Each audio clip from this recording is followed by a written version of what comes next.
Hi, this is Jackson Hogan for Real Skiers TV and RealSkiers.com, here to talk a little more about the alpine ski boot and help you understand this strange piece of athletic footwear a little better.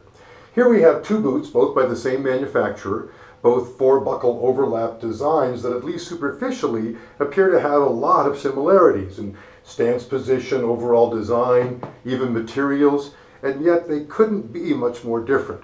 Let's look first at the race boot here, the white Raptor RS 130, and that name alone tells us something about this boot. The 130 is the flex index, the stiffest boots that mortals are asked to flex, and the RS is a long-time race suffix that indicates we really mean business. In other words, this is going to be on the stiffer end of that scale.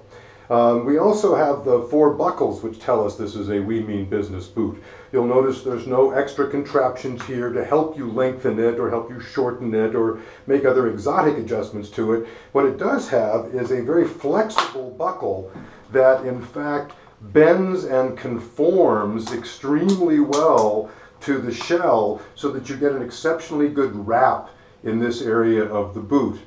The race boot also tells you it means business because the seam over the top of the foot, while it's beveled slightly, is made of the same material as the rest of the lower shell, as is the sole. While the sole has a little bit faint dream of an imprint here, nonetheless, this is not a separate, easy walking sole. This sole is made of the same material as the entire lower shell, what we call a monocoque or monoblock construction that generates a lot of power to the edge.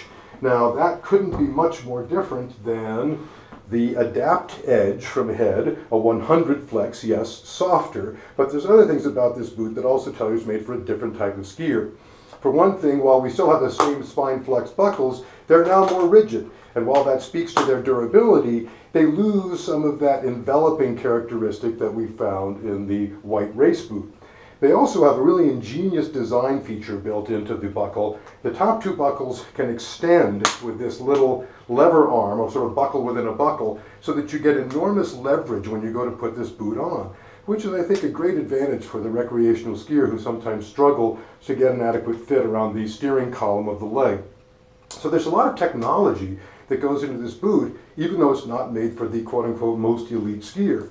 Another characteristic that's built into this boot that's rather clever is the ability to widen the forefoot of the boot. And while this isn't an adjustment the skier is going to do every day, if you like the fit of this boot and it's a little narrow, it's a great mechanical adjustment that you can make to make the shell more accommodating to your particular foot shape.